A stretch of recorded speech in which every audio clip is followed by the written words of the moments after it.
What are you in for? Rape. Why did I even ask? What'd you do to be in here on Halloween? I was 18 and my girlfriend was 17, and now I'm stuck here every Halloween. And I don't know how to tell my kids that I can't take them trick or treating, or why I can only see them once a year. How many years ago was this? About 7 years ago.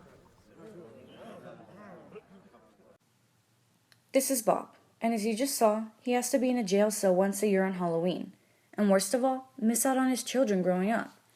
For a ridiculous reason compared to John's reason, rape. There are hundreds of people who are on sex offender lists for the exact same reason. If you think that sounds terrible, wait until you hear this. There are kids on sex offender lists.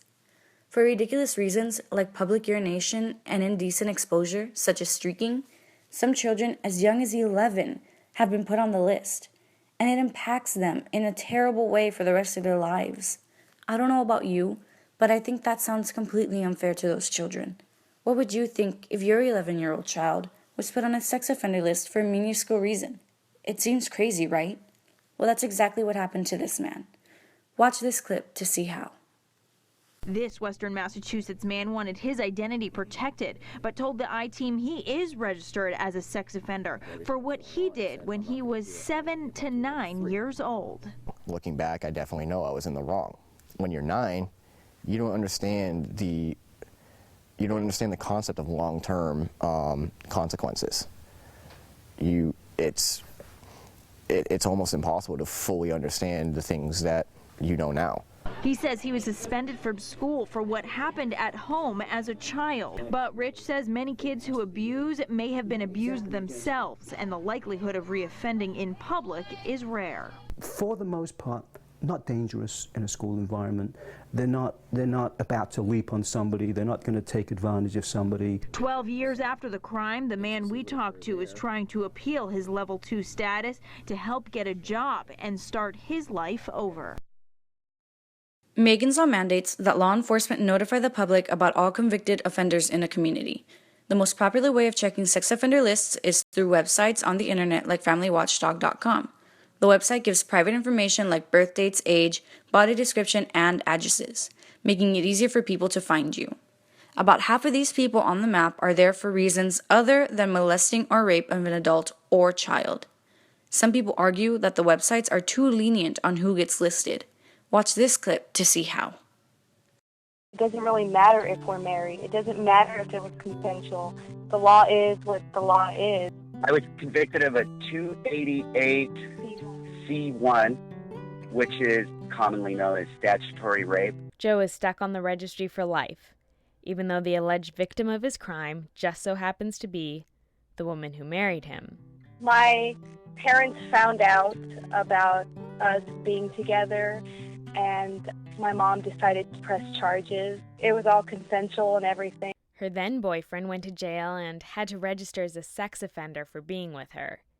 But they stayed together and even got married when he was released. It was actually illegal for me to be anywhere near her for 3 years, but she waited for me, and I waited too. You can be put on the registry because you urinate in public. Children have been taken to jail for sexting, and they can be put on the registry. We had to put a temporary restraining order on a neighbor. Joe and his wife feel that their punishment is too harsh and undeserved. We're together, we're married.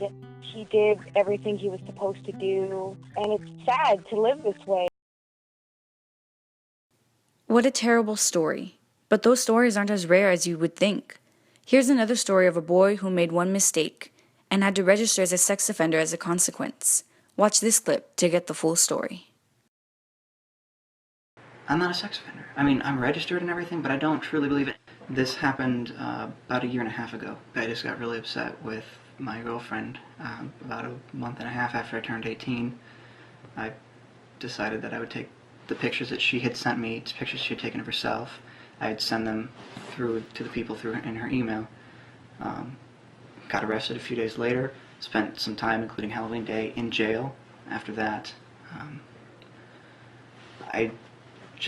life just got really, really bad. You know, when I was younger, before any of this had happened, I didn't think anything of it. I thought it was just some cool thing my girlfriend was doing.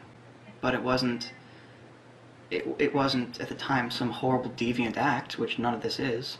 It was just, you know, young kids doing something because they could. It was fun. It was interesting for them. I know that what I did was stupid and it was unfair to the girl that I hurt, but I don't think that the punishment is justified. I don't think that I think that's just much worse than anything that I had ever done to her. I'm sure that I embarrassed her and that I hurt her and I hurt her trust, and it wasn't anything that I should have done, but I don't think that 25 years of being a sex offender and 5 years of probation and the time that I spent in jail and the humiliation and the stress and everything that I've had to go through is fair.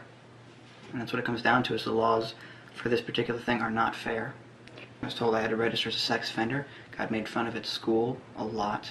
Didn't even go to my own graduation because I just couldn't face the people that had been making fun of me for months and months, people that had been my friends, including one of the teachers. I just couldn't. I just didn't want to be around them anymore. I don't look like a sex offender. I don't act like a sex offender. I don't do the things sex offenders do.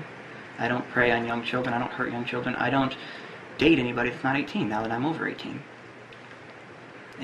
I'm just not a sex offender. But according to the website, which has me placed next to rapists and people who've just horribly, horribly hurt young children, I am. I got kicked out of this college, which I loved. I am not able to get a job. It's very, very stressful. Neighbors come up to me, to my door, and just to meet with me to make sure that I'm not going to do harm to them or their children because they don't trust that there's a sex offender living in the neighborhood. Of course I wish the laws would change, and I didn't have to deal with this. I'd like to get off probation, feel a little bit of freedom, and maybe not have to do this anymore. Get back into college, because there are very few colleges that'll take me as a sex offender. And as much as I've gained a lot of strength from it, it's not worth it. It's not worth the money that I've spent and the time that I've spent and the days that I've just been so miserable that I didn't know if I wanted to keep being alive. It's awful. That's a huge punishment for one mistake. Some teenagers even go as far as committing suicide. 13% of sexting teens reported a suicide attempt in the last year after it was apparent that they might have to register as a sex offender. Thousands of people have to go through what that boy is going through. Do you think the law should be regulated only to serious crimes like rape and molestation? Would you want to change the law? What would you do if that was you? This happens every day. Do you think it's fair?